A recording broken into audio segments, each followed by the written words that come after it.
Welcome, everyone, to AURI Connect's Fields of Innovation, part of AURI Connect's event series featuring updates of work that AURI is doing to accelerate the expansion of the agricultural economy by empowering expanded uses and markets of agriculturally derived products.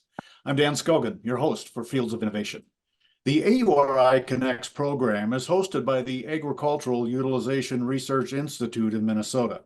Fields of Innovation, with sponsorship from Bremer Bank and Avisen Legal, is focused on bringing together Minnesota's regional ag and food value chains to build capacity and successfully commercialize new crops and accelerate the commercialization of new crop and livestock opportunities, including new traits for existing crops. Events focus on connecting innovation and market development with value chain partners to build a strong ecosystem in Minnesota and its border states that will provide ag producers and value chain partnerships with new market opportunities. Remember that this event is being recorded and archived and can be found at auri.org. Also remember that participants are muted, but you can ask your questions through the Q&A portal on your screen. Today we will be exploring the third and final topic in a three-part series focused on novel and specialty crops. Our panel will feature industry experts who are in a regional model of farmer-focused and farmer-led entrepreneurship, and the various pathways to successfully commercialize novel and specialty crops in this region and beyond. I'm pleased to introduce to you our panelists for today. Welcome Alex Heilman, an organic market specialist, passionate about food and supply chains, and has had the unique experience of working across the agriculture and food value chain, from cooking at 11 Madison Park to merchandising and trading commodities and driving business development and sales at growth stage startups. He holds a BS in food systems, applied economics from the University of Minnesota in the Twin Cities, and an AOS in pastry arts from the Culinary Institute of America. Also today, we want to welcome Dr. Margaret Smith, who joined Albert Lee Seed in 2018, is a new position as forage agronomist. Her responsibilities also include agronomic support for small grains, cover crops, and organic crop rotations. Previously, she had worked for Iowa State University Extension and the ISU Agronomy Department, doing both classroom teaching and adult education and outreach.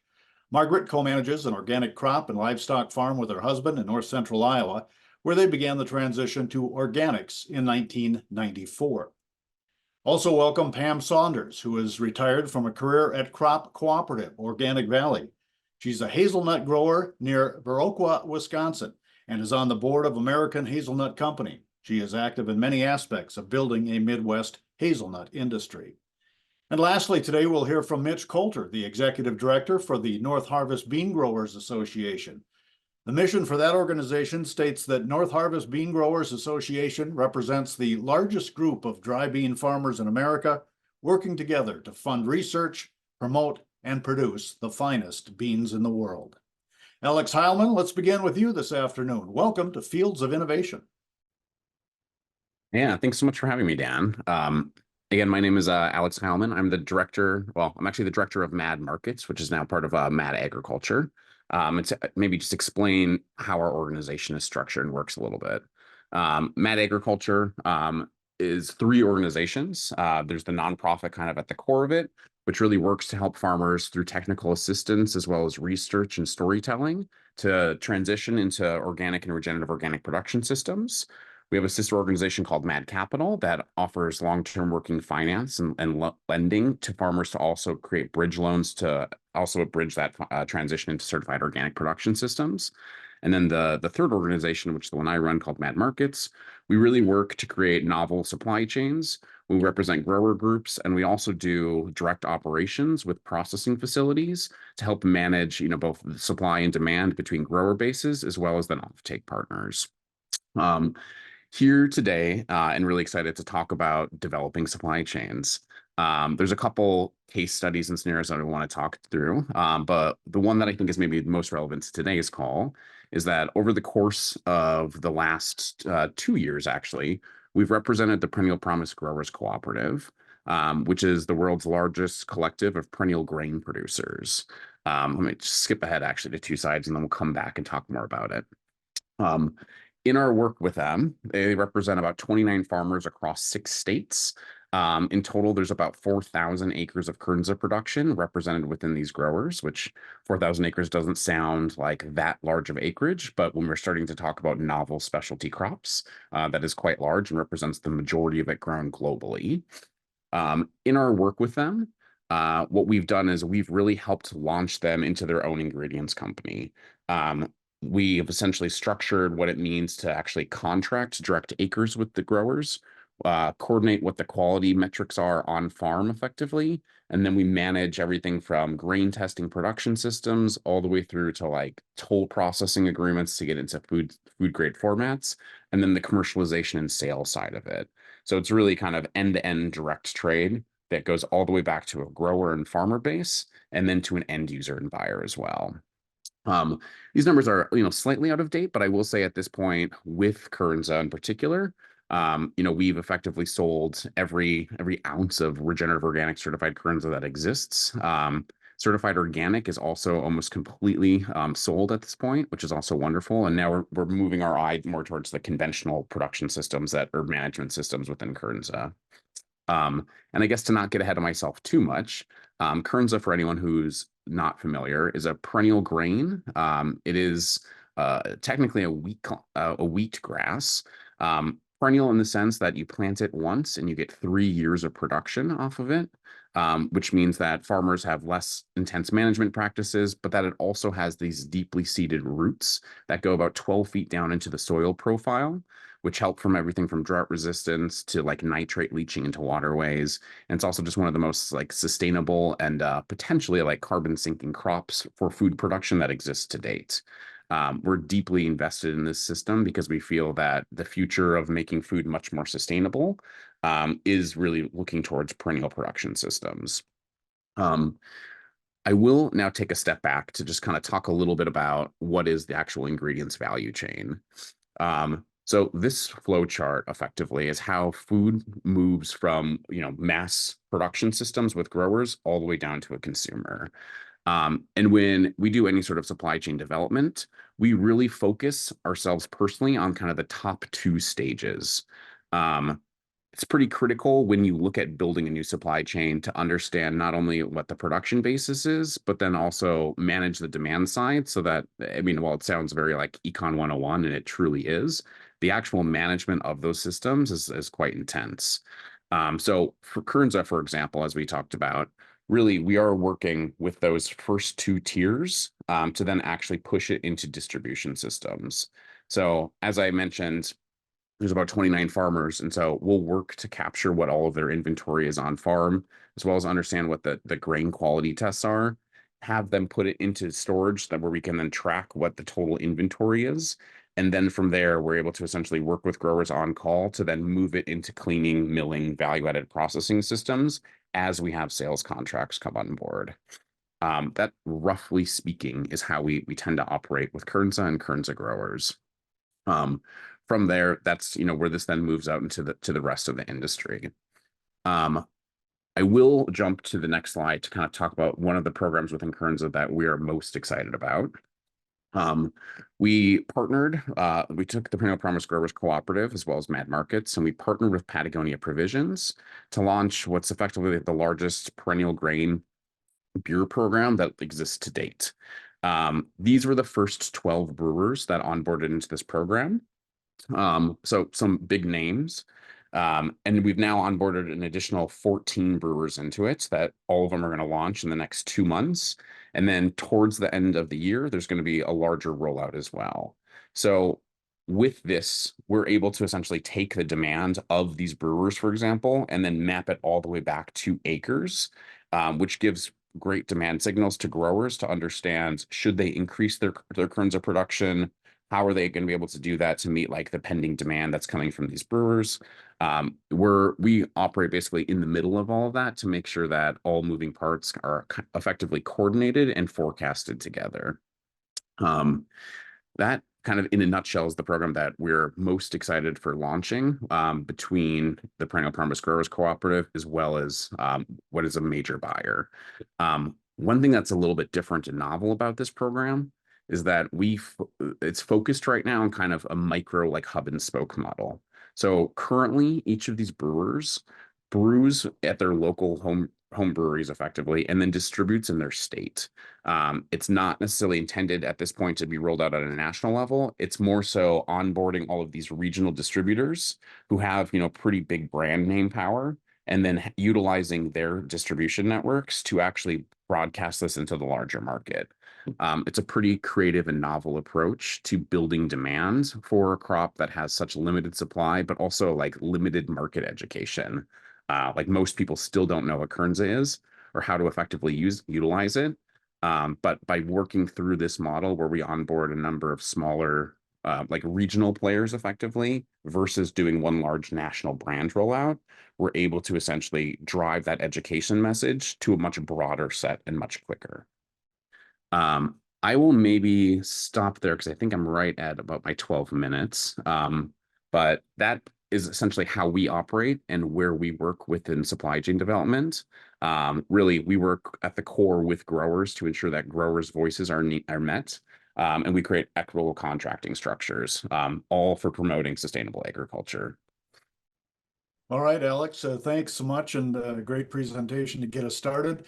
We'll come back to you for questions later on, but right now we want to pivot and bring in Dr. Margaret Smith. So Dr. Smith, welcome to Fields of Innovation.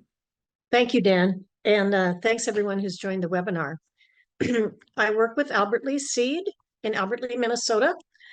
We're a family-owned seed company that was, we've just had our 100-year anniversary this last year. So Albert Lee Seed started as a local seed company, and there were, I can't say how many, probably hundreds at least throughout the country, maybe thousands, that were a local seed company. You drive in, pick up your seed, maybe pick up some garden seed, chat a bit, and most of those have been absorbed or have closed. So Albert Lee decided they needed to innovate in order to survive.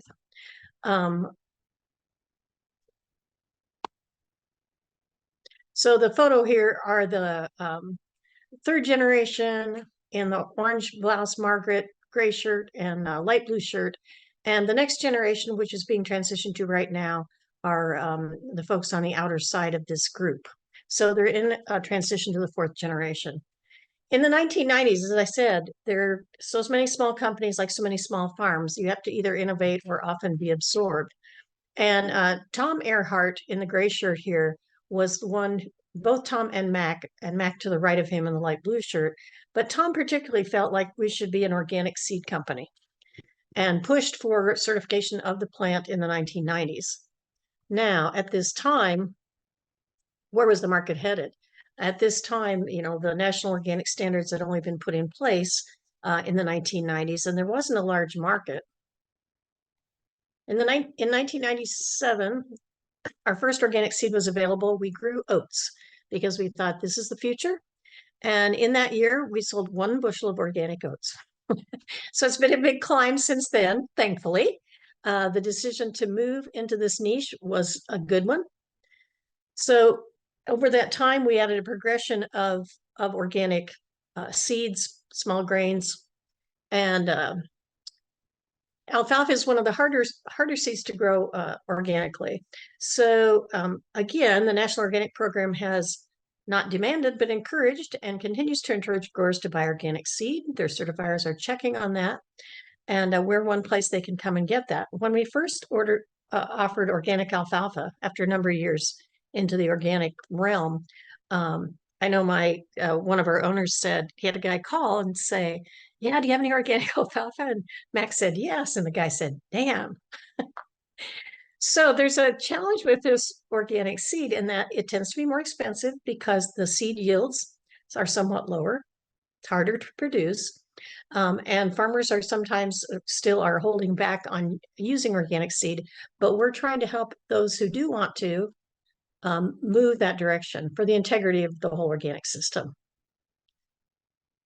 So we continue to look at innovation.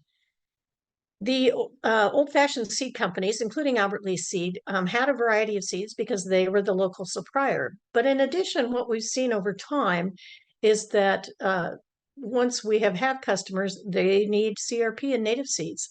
Now, again, this is a government that's driven by, this is a seed need that's driven by government programs. We've also added heritage grains. Heritage grains are not widely grown, such as emmer, einkorn, spelt, some of the heritage wheats, but we have our customers asking for them. So it's a bit of a trade back and forth. Obviously, we're in business to make a profit. We don't make a profit on heritage grains, but it serves a customer's need. So we try to do both. We provide lawn seed. Another area, a lot of people are contacting us for feed plots for deer and birds. The original Albert Lee Seed had a garden center, and we have maintained that as well. So it is and can be a one-stop shop. So continued innovation, we have a range of genetic selections. We deal with both organic seed and non-GM because, again, there's customer demand for that. Within organic, we provide pure and ultra-pure seed of corn and soybeans, and that is a guarantee of a minuscule amount of GM material in those varieties, particularly when these are going into an export market. It's very difficult to produce pure corn seed in the United States, so that we have produced actually in Europe. We work with a variety of private genetics companies. Until this year, we've never had our own breeding program. So a variety of genetics companies and university breeders, particularly the university breeders for oats, some of the other small grains. Just this last year, we invested in a corn genetics company, and we will be doing some of our own breeding for corn under organic growing conditions. So this is new, and this is virtually not done in the United States. We figure this is innovation that we hope, again, will help better serve our customer needs. We're also experimenting with some biological seed treatments. This is sort of the rage in all of agriculture today, but it's particularly important, we feel, for organics if we can enhance seed growth or enhance seed viability before germination or before emergence. Because, of course, the organic standards don't allow us to use fungicides or insecticides on those seeds.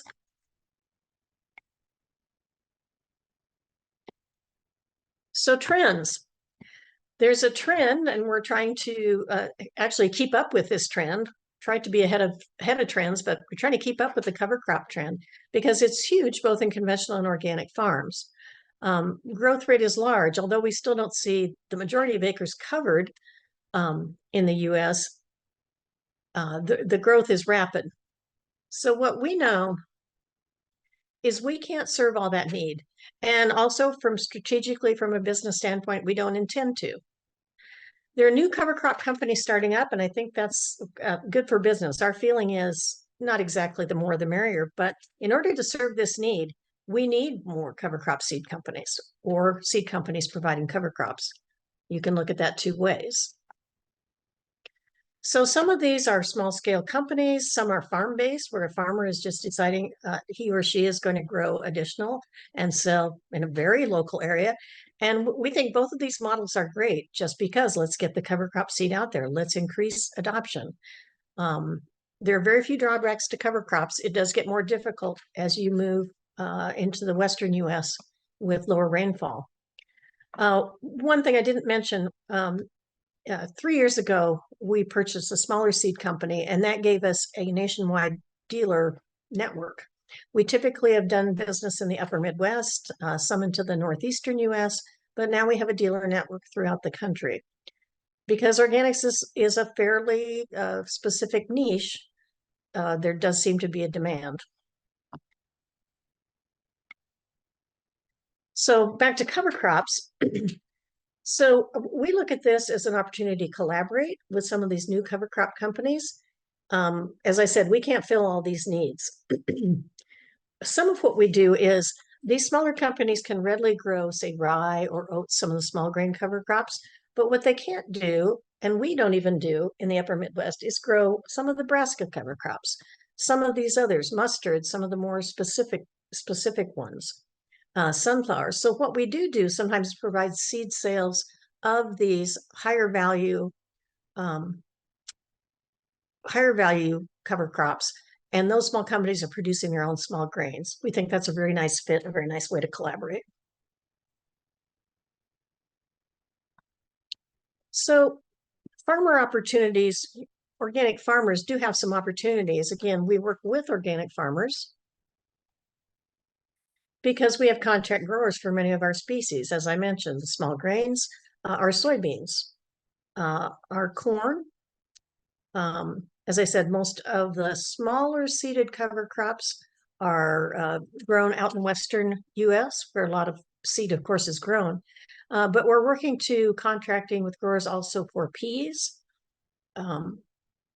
for hairy vetch. So some of the cover crop species we are producing in the Midwest. So we do have collaborative relationships.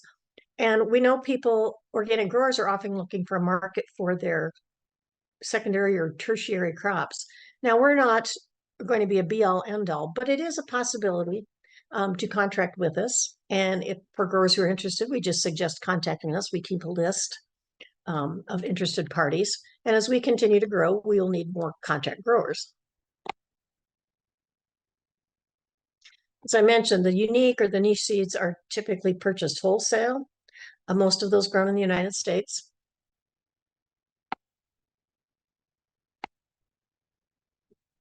And I talked about the need for more growers. We do like to support some of the university breeding programs that are producing grains we need. We do like to support nonprofit initiatives like the Artisanal Grain Collaborative based out of Wisconsin, because what's good for them is also good for us. It's very mutually beneficial. So we do like to work with partners, sometimes formally, sometimes informally. Some profit, but the ones I mentioned, the universities and of course other nonprofits, we do like to work with those. Thank you. I didn't time myself. Well, you did fine, Dr. Smith. Thank you for that, and we'll come back to you during our Q&A portion of the day. And I'm going to remind those who are participating in our webinar today that your questions can be sent to the Q&A portal, and we'll be looking at those and trying to get some answers when we get to the end of our presentations today. Next, we're going to pivot and turn to Pam Saunders out of Wisconsin. We're going to learn some things about hazelnuts, I'm guessing. So Pam, welcome to Fields of Innovation. Thank you. I appreciate being here. And why hazelnuts? I hope to answer that question today. Hazelnuts are popular and common in other parts of the world. Turkey is responsible for 62% of the global supply, followed by Spain, Italy, and other Eastern European countries. US has 6% of the global supply, nearly all of that in Oregon. Hazelnuts have a great nutritional profile. For example, on our oil label, we compare ourselves to olive oil with half the saturated fat, a higher smoke point, and 4 times the vitamin E. We're going to talk mostly about 2 of a handful of species of hazelnuts. The Americana is native to where we all sit right now, with a range extending far north, way into northern Minnesota.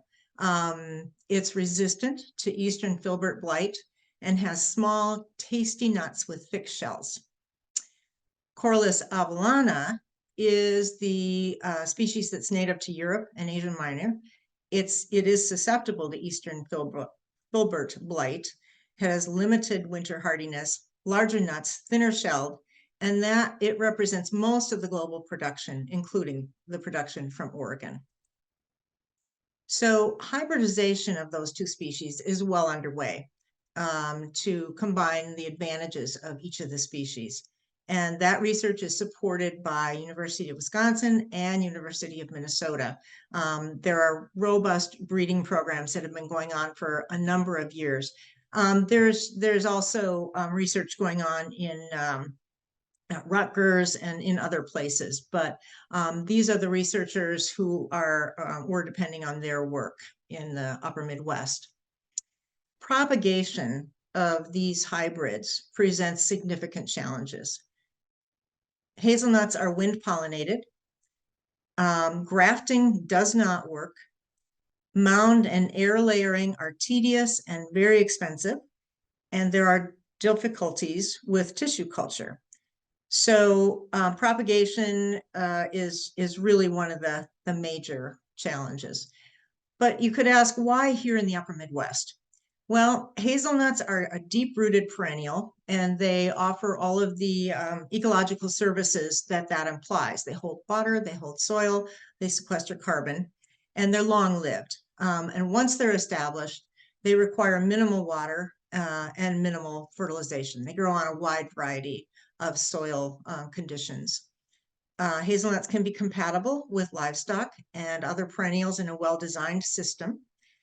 And we compare ourselves, the way we cultivate here in the upper Midwest, with the cultivation methods that dominate in Oregon, in the sense that the Midwest growing methods deliver more ecological services. We grow our hazelnuts in a bush form. If they're mechanically harvested, it's an over-the-row harvester, and it's typically mowed in between the rows. So there's cover on the ground. In Oregon, they typically make the ground underneath the single-stemmed version that they grow. They make that brown on the orchard floor so that they can shake the trees, pick them up, and then have to clean them. And it's a very dusty, dirty proposition. So we feel that the Midwest methods deliver many more ecological services. So getting to American Hazelnut Company, LLC. We are a grower-owned structure. We have 33 members. One of our functions is to maintain a list of interested and potential growers. That's because if growers are going to adopt a new crop, they have to know what's going to happen to that crop. Nobody goes and, or well, people do, plant things without knowing what the market is going to be.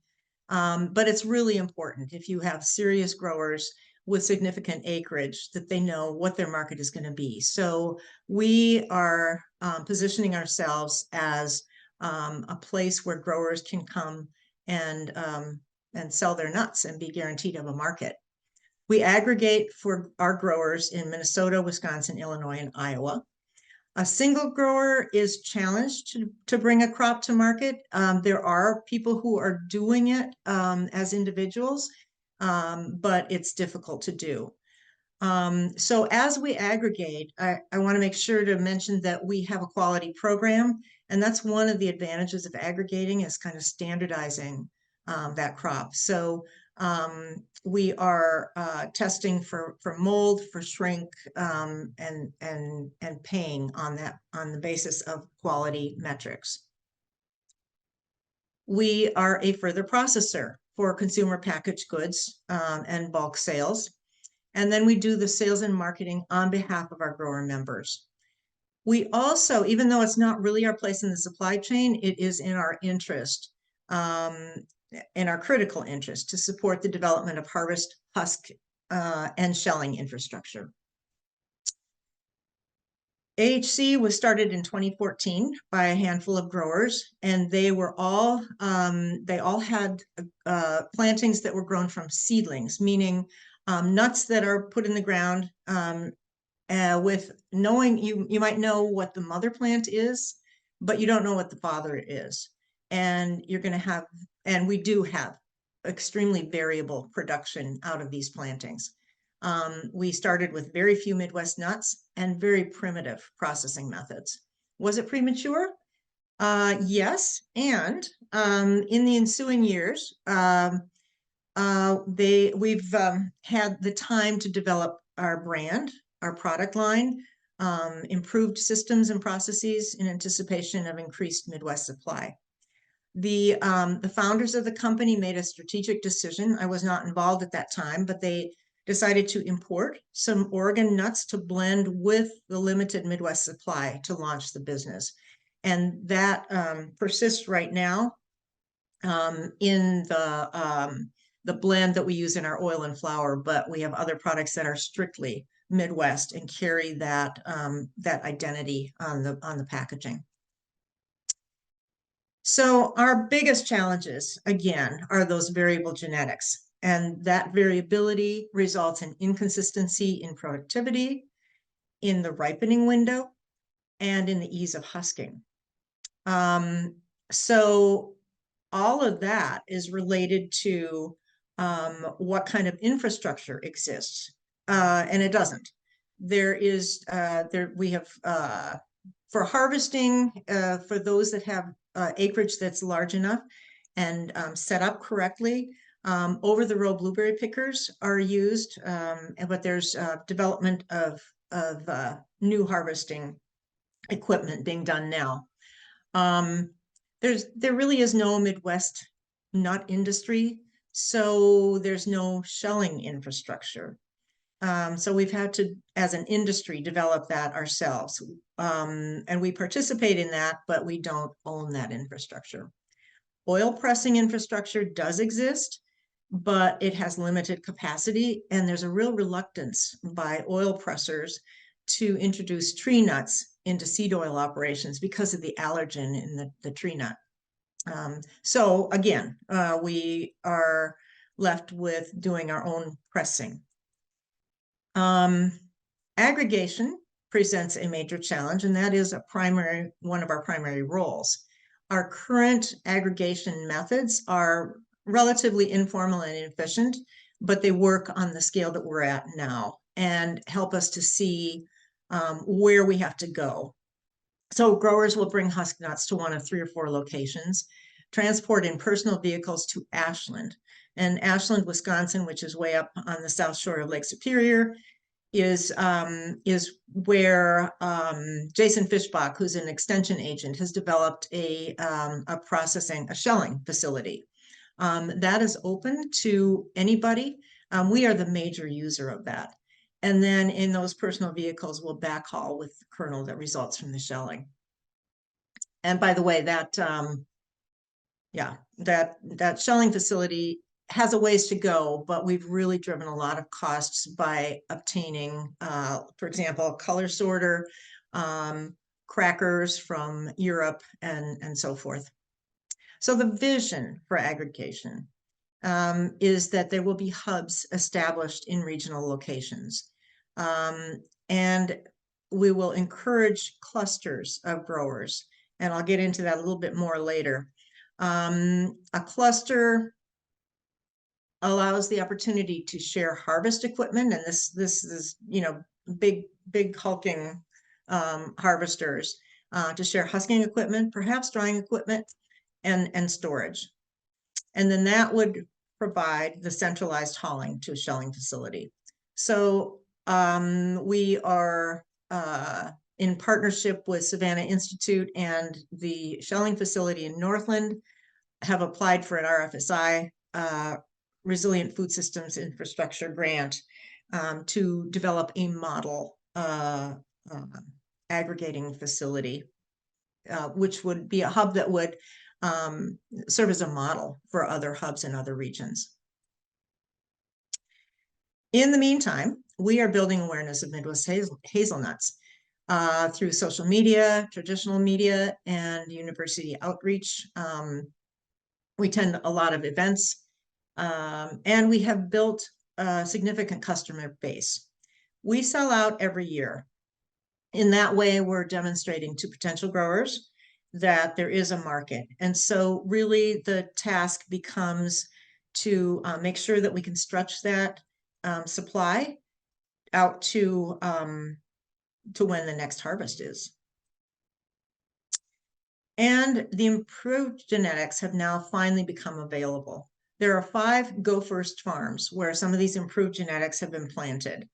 And the next iterations of the improved genetics the priority will be that they go to growers who have production systems in place and the skills to be successful, because this plant material is very valuable. And Savannah Institute with their North Farm in Spring Green, Wisconsin, was one of these Go First farms. And they planted this improved genetics and they got a crop in year 2. Typically, we tell people to expect a crop in year 5 to 7. So this is very this is very promising. And most of the nuts from these Go First farms will come to AHC. And so we're able to start to put together a 5-year plan that brings us to profitability. This is our product line right now. We roast kernel and sell them in 1 pound and half pound increments. The oil and flour that you see in the middle of the screen, those are blended from Midwest and Oregon, and they are co-products. On the right are the Hazel Snackers. These are flavored Midwest nuts, all Midwest.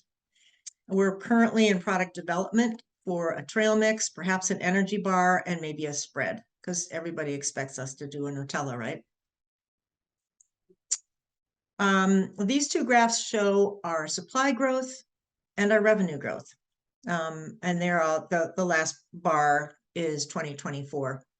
But I believe the supply growth is going to go up dramatically in the next 3 years. I expect us to triple by year 3 out from now. In regard to financing, the first few years was financed by the grower owners. Growers contribute or invest $1,000 up front.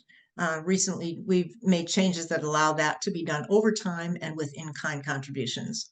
And then another level of investment, we as an LLC can make a capital call to our member investors, and that has been resulted in some cash and equipment.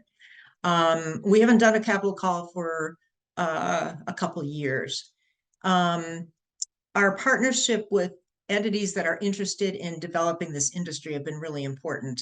UW Extension, Shelling Operation, the Upper Midwest Hazelnut Development Initiative. If you're interested in learning about cultivating all things hazelnut, go to midwesthazelnuts.org. We should put that in the chat probably. The Forever Green Institute at the University of Minnesota has also been an important in terms of providing mentorship for some of our young sales and marketing employee, and just all kinds of support. Our current financing right now, we're heavily dependent on grants. Buy Local, Buy Wisconsin is one of the programs. The Local Food Production Program is a USDA program that was a 3-year grant with minimal match. We just got a specialty crop block grant to support our sales and marketing salaries for a couple years. And I referred to the RFSI infrastructure grant that we've applied for, and we don't know if we're going to get funded through that. Again, a USDA program. Future financing, we expect to break even in about 3 years, but really to really grow will likely require attracting investment to build strong management. Right now, a lot of the work is being done on a volunteer basis by a board that is really serving as a management team. So we really have benefited from that, but we realize that we have to get to the point where we can have more salaried staff. Our success depends on lots of partners. Ori is one of them. They've provided technical assistance for processing and equipment. Researchers at UW and University of Minnesota have been critical. Lois Braun at University of Minnesota, Jason Fischbach there are too many names to mention, but we wouldn't be where we are without these researchers. And there are other researchers that are in the lab doing things like studying hazelnut oil and the attributes of it, which ultimately will benefit any of us who are working in this space. And that's what I have. Thank you. All right. Thank you, Pam. And a whole page of questions. come up as I listen to your report on hazelnuts. But it'll be interesting when we get to the Q&A portion of the day to see if others want to weigh in as well. We're going to wrap up our panel discussion here with Mitch Coulter, the Executive Director of North Harvest Bean Growers Association. Mitch, welcome to Fields of Innovation. Thank you, Dan. And my name is Mitch Coulter. I'm the Executive Director for the North Harvest Bean Growers Association. That is represented by 2,400 farm families that grow dry edible beans across North Dakota and Minnesota. We also partner with the Minnesota Dry Bean Research and Promotion Council and the North Dakota Dry Bean Council. They are our funding arms, and they do a 10-cent per hundredweight check off that happens when the grower sells a product. We use those funds for education, promotion, market development, and research. And also I will touch on the Midwest Dry Bean Coalition as we get into the presentation, but that's a new organization that was formed between the processors and the growers in 2023. Just to give you a little lay of the land, in 2023, we had 732,000 acres of harvested dry edible beans between North Dakota and Minnesota. That does represent 58% of the total US production. And consumption patterns, we see about 80% of our beans go to the domestic market right here at home, and 20% on the international stage. There are 10 different types of beans or classes that are grown in North Dakota and Minnesota. This is just a one-pager that kind of outlines all of the bean classes. You can get that at northharvestbean.org. But I'm going to focus on the big four that we see most commonly in North Dakota and Minnesota. Start with the pinto beans. North Dakota is by and far the largest producer of pinto beans in the United States, but 70% of the total production in the US does come from North Dakota. One of the things that we've worked hard on here at North Harvest Bean Growers is we've developed a slow darkening pinto bean, and that just holds the color longer. But in addition to that, it's a biofortified bean, so it holds additional iron, up to 4 to 7 times more iron in that bean than your regular pinto bean. And where that's critical is when we talk about food aid, school lunch programs, things like that. This is pretty critical to development of children. So that bean does cook about 20% faster. And it's about 43% of our total acreage of pintos today. We have black beans, where Minnesota is number 2 producer in black beans. This is by and far our largest class of beans that's being grown right now, as far as increased interest in the product. So 28% comes from Minnesota. We have the navy bean. Minnesota is number 1 in production there at 37%. And you'll typically see pintos and navies be your most commonly canned beans. But then the last bean that we want to talk on or just touch on is kidney beans. Minnesota does produce 85% of the kidney beans in the United States, and they are the number 1 producer in the world of kidney beans. So that's a fun fact about Minnesota. So market development efforts. This is our North Harvest Bean Grower magazine or publication. If you come to www.northharvestbean.org, you can subscribe to get this magazine for free. You also can subscribe for our monthly e-newsletter, and I would suggest, if you have some interest in dry bean, to sign up for those 2 publications. We'll go back and touch on the Midwest Dry Bean Coalition. This is a new organization that was formed in 2023, a partnership between the growers and the dealers. In North Dakota and Minnesota, we do have a very expansive dealer network. There's 64 bean dealers, processors, and brokerage firms that work in dry edible beans. And the focus of the new organization was really to work on domestic marketing from our region. We do a lot with USDA AMS in developing food aid. And that could be from the school lunch program, food banks, regional food innovation hubs. We also have contracted with Combest Cell and Associates to provide us boots on the ground in DC. They also will write policy. So we're a little bit more on the offensive and growing our production. We've signed a contract with Dave Ripplinger for a 5-year study on sustainability of dry edible beans. We'll do a full life cycle assessment of North Dakota and Minnesota dry edible beans. A lot of our buyers today, both domestically and internationally, are asking for this information. It's everything from the best management practices that our farmers are using on their farms and fields, all the way to the efficiencies that are being gained at the processor level. So we hope to have a full script of that after the 5-year period. We also have contracted with NDSU to build a bean industry economic contribution study and monitor that year in, year out for both North Dakota and Minnesota. And then lastly, we've joined the Coalition for Advancement of Pulses. Currently, if you look at the dietary guidelines for pulses, which make up peas, lentils, dry beans, and I think that's all of them anyways. It's 1.5 pounds per person per week consumption.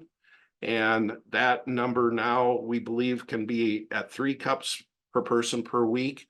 Just to give you a comparison with Central America or Mexico, their dietary guidelines call for 7 cups per week. So the US is very short on fiber in folks' diets. And so this is one way we feel we can advance that. We do want to talk about value-added processing of dry edible beans.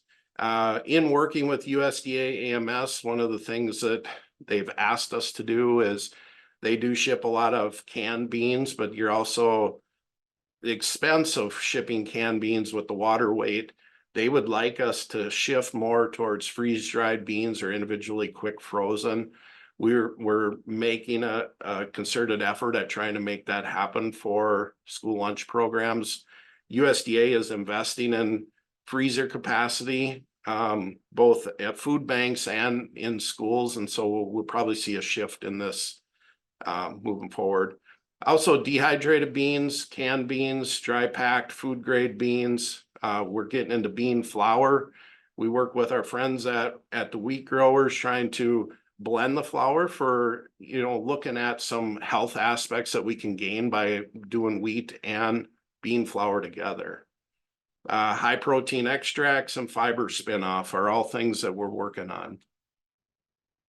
On the international standpoint, we have a long-standing partnership with the U.S. Dry Bean Council. This is a trade council.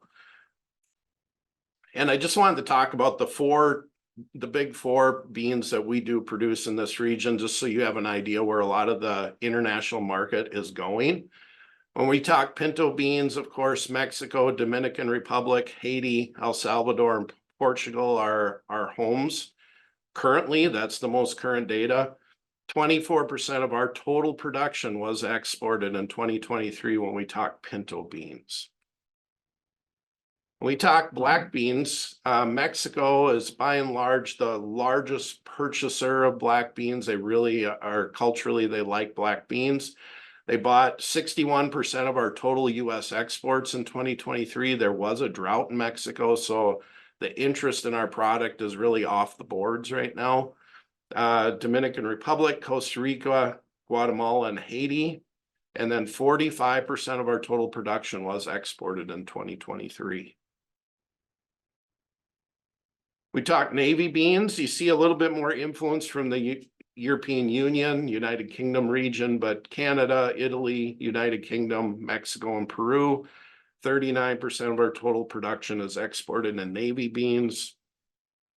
And last, kidney beans. One of the things that we notice is domestically, we don't consume a lot of kidney beans, but internationally, this is a hot product for us. So Italy, Mexico, Spain, Netherlands, and China, 85% of our total production was exported in 2023. And just as a reminder, Minnesota is the #1 producer of kidneys in the world. I'm open to any questions. All right, Mitch, thank you. Interesting story about the beans, I guess. A question that comes to mind initially, Mitch, if you'll just stay on the line here with me for a second.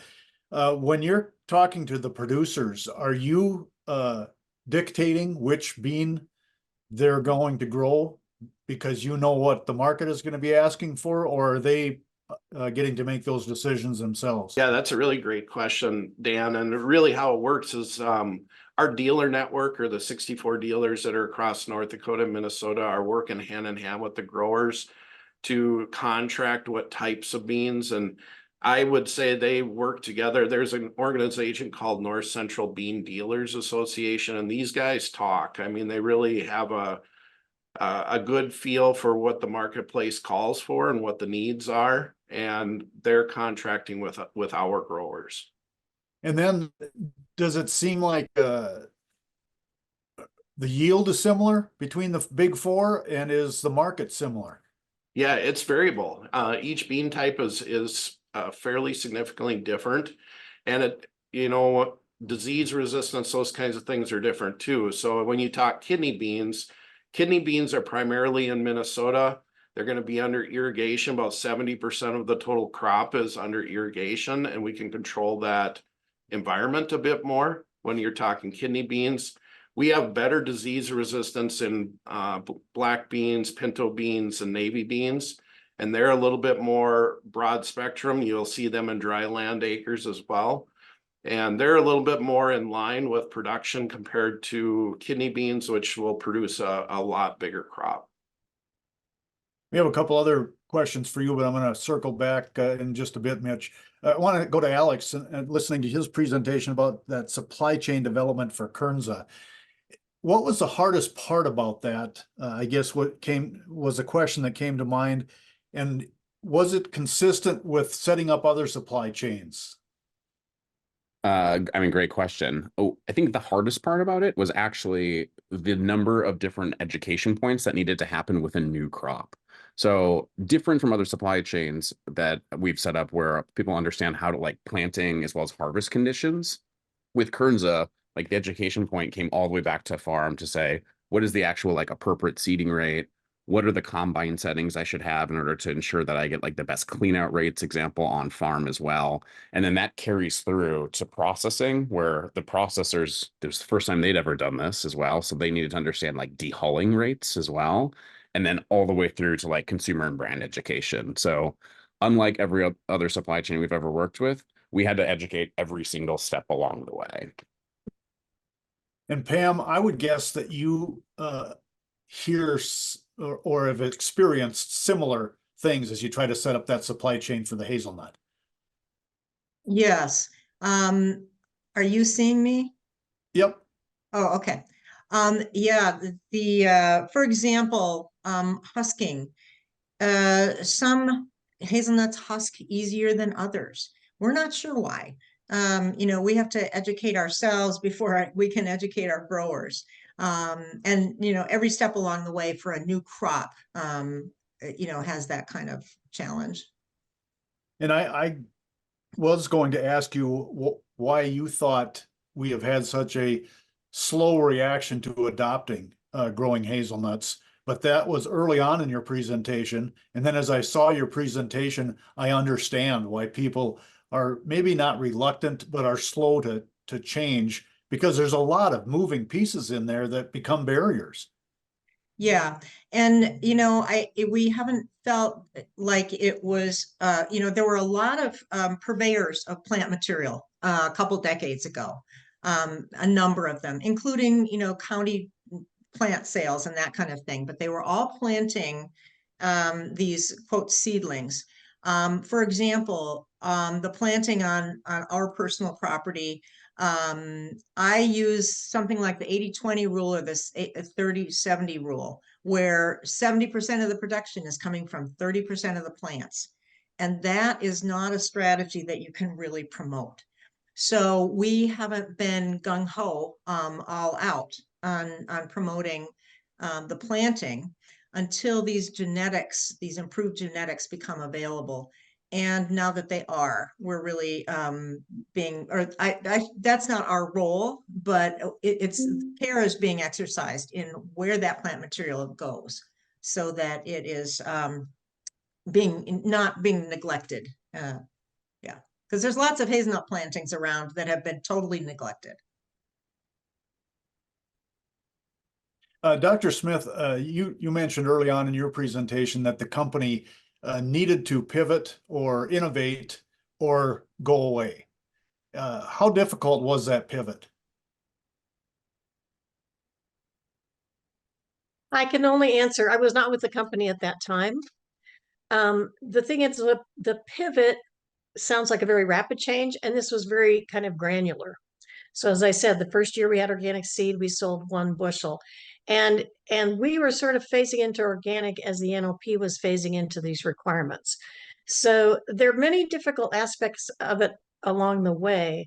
But one thing about a small scale business is we don't take risks that would put us under. So whatever we do, and we've tried a lot of minor innovations at a time, but always the philosophy is kind of go slow. And then go ahead. Well, I can't say that necessarily I should say an advantage, but the situation for organic growers is if organic seed is not available, and this rule was about the only way to grow the organic industry. If organic seed is not available, they're allowed to plant non-organic seed. They have to check with 3 seed companies before they can do that. So that's allowed us to just move gradually and continually into providing more and more organic seed. So, I mean, the original question was how difficult was it? It's had plenty of challenges. One of the biggest challenges is running both an organic and a non-GM line of so many of most of our seeds. As one of my coworkers says, we have too many flavors. But so that in itself, you need double the bins, double the everything, just to run those 2 lines. Alec, I see you nodding in agreement. I mean, as someone who works on supply chain development and management, these are some of the problems that people somewhere along the chain get tangled up in. Yeah, I mean, exactly. Bin storage tends to be a really big one. Or if you're doing toll processing and realizing that your toll processor doesn't have bin storage, you have to then just schedule everything to land like at the perfect time. But yeah, the delineation between organic and non-organic and making sure that you have like an audit trail on it is one of the more challenging parts of the organic supply chain. So when you're listening to these 3 other presenters' stories, they're not telling you anything new, probably. I think we all experience the exact same things. Yeah. Mitch, does North Harvest Bean Growers Co-op have an organic production and processing side? Yes, there's organic lines, definitely, absolutely. And do you ever work with Chippewa Valley Bean out of Wisconsin? We do. Yep. Okay, yep. Is one of the questions. And then one of the questions I had, is a dry edible bean a good crop rotation? Absolutely. From a sustainability standpoint, it's nitrogen fixing like all legumes. So we're putting nitrogen back in the soil. That's one of the things that, and I would say our last survey, little over 80% are planting with a cover crop as well. So. And then as I listened to your presentation and Pam's, it kind of dawned on me that hazelnuts are where edible beans were maybe 25 or 30 years ago. Yeah, I think so. Pam, there's hope. You just have to keep working at it. If you were going to solve something, Pam, you had so many things, as I've mentioned earlier, that were barriers to producers kind of turning their head and say, I want to do that. That makes sense for my production, my farm. If there was 1 or 2 things that needed to get solved quickly, what would they be to really help maybe get hazelnuts moving at a quicker pace? Yeah, well, it would be the genetic component, getting those improved genetics more widely available, and then that whole aggregation piece of developing those clusters and making sure that you've got people that aren't so, growers that aren't so far flung that you can't efficiently aggregate that production. We end up kind of driving all over the place to get the hazelnuts that are down in Iowa or down in Illinois or whatever, because we want to get as many as we can to fill the demand that we know is there. So I think those are the two main pieces that are, you know, the genetic part is just our partners that are working on that. And Dr. Smith, I wanted to come back to you on the heritage grain piece. You mentioned it. You mentioned that you were not for profit on that part of it, not maybe intentionally, but you weren't able to turn much of a margin on the heritage grains. Although at AURI we see more entrepreneurs who are interested in the heritage grains and making products out of it for various reasons. Where do you see the future of that going? That's a great question, Dan. I expect the demand for flour from heritage grains to increase probably gradually. There's still, I know there's been quite a bit of work, well, not quite. I know there's been some work done on the nutritional differences, particularly where gluten is involved. And that seems to me it might be a growing market. They're not gluten-free, but they tend to be lower gluten than modern wheats, for instance. So I think the market will continue to grow gradually. And our position is we want to support that. And it's such a small, tiny niche for us. Yeah, you're right. It's not a profit center, but we're looking toward the future as well.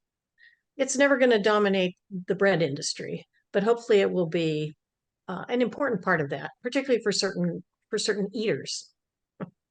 Well, this is a third in a three-part series that we've brought you guys together, and I'm going to go once around the table and get final thoughts from each of you on the future of your particular crop or supply development, supply chain development, if you want to go down that road instead.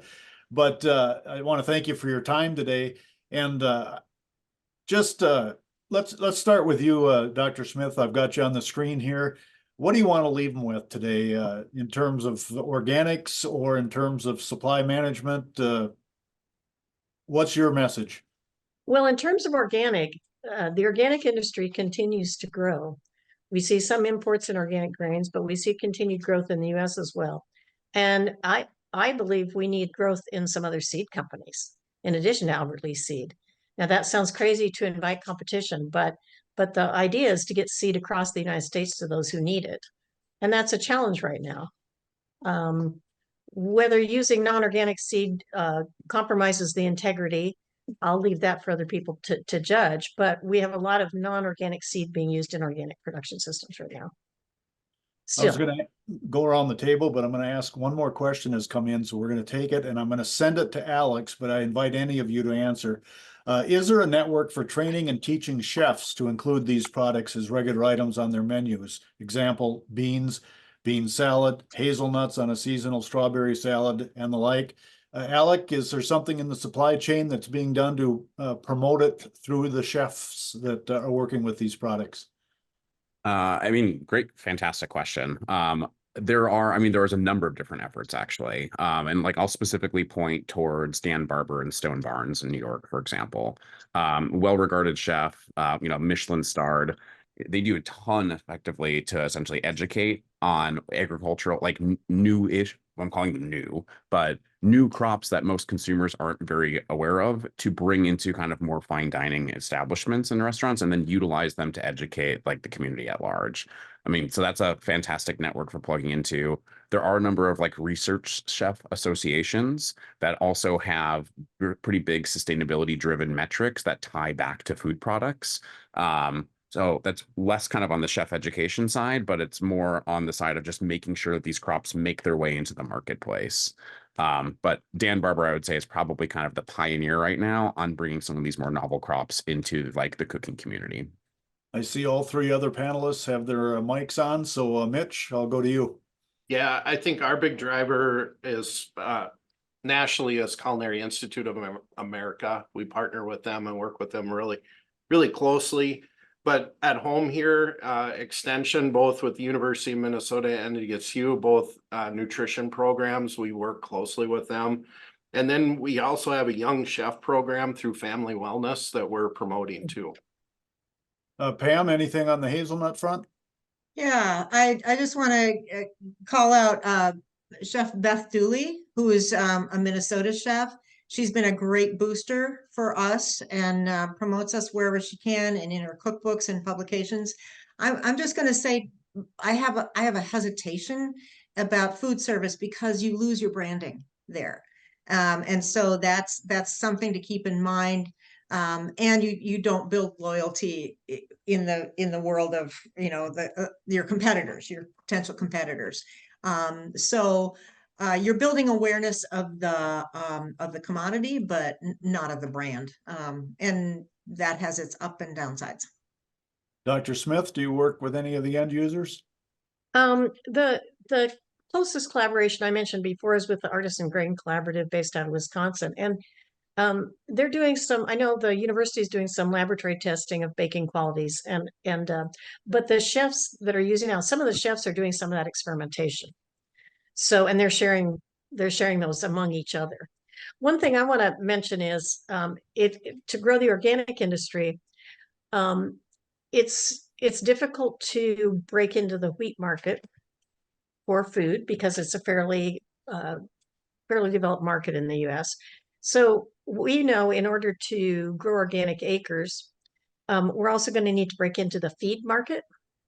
So we see, for instance, small grains are really an alternate crop to corn, and peas may be an alternate crop to soybeans in animal feed. So some of that work is going on at some universities using alternatives in the feed market. And then, you know, trying to get livestock producers to use those is very difficult because they want a consistent supply and they know they can go almost anywhere, even in organics, and get corn and soybean meal. But if you start putting pea protein into your hog ration, they're a little reluctant to do it because of the guarantee of supply. So again, it's a chicken and egg. Will there be enough supply? Will there be enough supply if you are going to use it? But we see a need in that aspect of the grain industry as well, using some of these alternatives into feeds. Great answers to a good question. Let's continue our round robin here, and Pam, I'll come back to you for final thoughts today. What do you want to leave us with? Well, I want to point out these two websites that people can go to get more information. One is the Midwest Hazelnut .org, which is the website of the Upper Midwest Hazelnut Development Initiative, which is a mouthful. But it's got so much information. And then the other one is our own website, AmericanHazelnutCompany.com.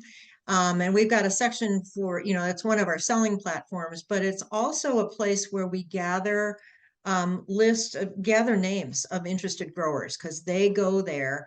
And we maintain those lists. We invite them to events, to field days. There are ways to keep in touch with potential growers who are waiting in the wings for that top genetics. Thank you. And Mitch, final thoughts today. Yeah, I think for us, it's sustainability is number one. That's so much of our wholesale buyers, that's what they're looking for. If we can provide that information, I think we continue to grow it, and the same with the government. And Alex, what do you want to leave us with? Yeah, I guess two thoughts. Kind of taking on with Mitch, you know, supply chain traceability is definitely not going away and is a growing interest among most buyers these days. Historically, a lot of supply chains have been developed where you truly don't know the grower base. And it's been done to like kind of protect relationships.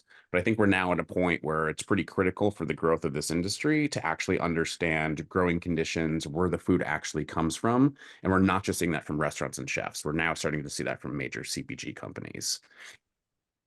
And then the second point I do want to tag on is yeah, but we're very excited for perennial crops and kind of the uptick that we're starting to see in interest in the marketplace, you know, whether it's hazelnuts or kernza or elderberries. There's a huge push right now for more sustainable practices on production systems that have multiple like fruiting or graining years. So we're really excited about it and eager to see the industry kind of continue to pick it up. So go drink some kernza beer. Beer and bread. Well, I want to thank everyone for their great presentations and the discussion today. A recording of the entire conversation will be made available at auri.org. And that does conclude AURI Connect's Fields of Innovation for today, presented by the Agricultural Utilization Research Institute of Minnesota. AURI's mission is to accelerate the expansion of the agricultural economy by empowering expanded uses and markets of agriculturally derived products. Thank you for participating today, and we hope you'll join us sometime early in the fall when AURI brings you another Fields of Innovation.